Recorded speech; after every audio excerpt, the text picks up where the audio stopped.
আসসালামু আলাইকুম এভরিওয়ান, তো তোমরা সবাই কেমন আছো? তো চলে আসলাম আরও একটা ভ্লগ নিয়ে। তো এখানে রোজকার মতো আমি মাহিকে প্রথমে খিচুড়ি খাইয়ে দিলাম।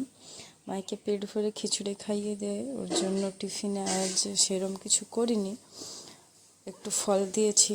তারপরে এখানে যে আমার মেয়েকে রেডি করছি, তারপরে ওর আব্বু তাকে নিয়ে চলে গেল। তারপরে এখানে আমি একটু চা খেলাম, চা খেয়ে আবার রোজকার মতো কাজে। তো আজকে ভাবলাম যে আমার জামা কাপড়গুলো সব গুছাবো। তো প্রথমেই আমি মাহির জামা কাপড়গুলো ভাঁজ করে গুছিয়ে নিচ্ছি। তার জামা কাপড় আলাদা আলাদাভাবে না রাখলে আমি নিজেই খুঁজে পাই না, তাই তার জামা কাপড়গুলো গুছাতে গুছাতে এখানে একটু আমি ফল খেয়ে নিলাম। তারপরে এই যে রাজ বলছে তার জামা কাপড় সে নাকি খুঁজে পাচ্ছে না। তো আলমারিটা খুলে দেখতেই এখানে আমার দিদিরা দেওয়া একটা ওড়না দেখলাম, সেটা আমি একদিনও পরিনি, তাই আজকে পরলাম একটু। তারপরে আলমারিটা খুলে দেখছি যে সে রাজ একটা জামা কাপড় টানতে গিয়ে সে 10টা টানে, এইভাবে এলোমেলোগুলো হয়। আর আলমারিতে জায়গাও হচ্ছিল না, তাই আমি হ্যাঙ্গার থেকে সব শাড়িগুলো খুলে নিলাম। এই শাড়িগুলো ম্যাক্সিমাম শাড়ি রাজেরই দেওয়া, আর কিছু শাড়ি আছে আমার শ্বশুরের দেওয়া। সে আর এই পৃথিবীতে নেই, সে থাকলে হয়তো আরও আমার শাড়ি হতো। আমি শাড়ি পরি না হতো, তাই আমার কেনা হয় না। শাড়ি আমার খুব বেশি নেই, যে কটা আছে সে কটাই দেখিয়ে দিচ্ছি। এইটা হচ্ছে আমার বিয়ের শাড়ি, আমার খুব পছন্দের একটা শাড়ি, এটাও আমার শ্বশুরের দেওয়া।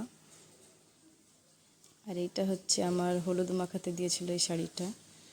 আর এই শাড়িটাও আমার শ্বশুরের দেওয়া, এটা হচ্ছে মুর্শিদাবাদ সিল্ক, এটাই লাস্ট দেওয়া। এরপরে আমার শ্বশুর আমাকে শাড়ি দেয়নি, সে দিতে পারেনি, কারণ সে পৃথিবীতে নেই।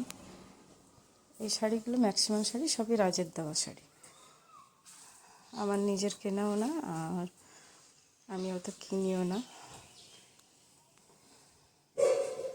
যেটা দেওয়ার সে নিজেই দেয়, আলাদাভাবে আমাকে কোনো কিছুই কিনতে হয় না। এই যে এই শাড়িটার কথা বলি, হ্যাঁ এই একটা শাড়ি, সেটা হচ্ছে আমার কেনা, কিন্তু এই শাড়িটার থেকে ব্লাউজটার দাম বেশি পড়েছে।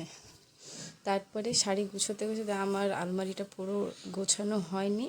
এখানে রাজের জন্য আমি দোকানে আসলাম খাবার নিয়ে, কারণ আজকে জাফর কাকু ছিল না, তাই তার খাবার নিয়ে চলে আসলাম। সেখানে আবার সিঙ্গাড়া আর মিষ্টি নিয়ে আসলো। তারপরে সিঙ্গাড়া মিষ্টি এগুলো খেলাম, দুজনে মিলে আমরা রুটি খেলাম দোকানে বসে। তারপরে যে দোকান থেকে এসে এই ভিডিওটা আমার নেওয়া হয়নি, তো আলমারিটা আমার গোছানো হয়ে গেছে। রাজের জামা কাপড়গুলো আমি একদিকে রাখলাম, যাতে সে টানতে গিয়ে আমারটাও না টানে আর সবটাই এলোমেলো হয়।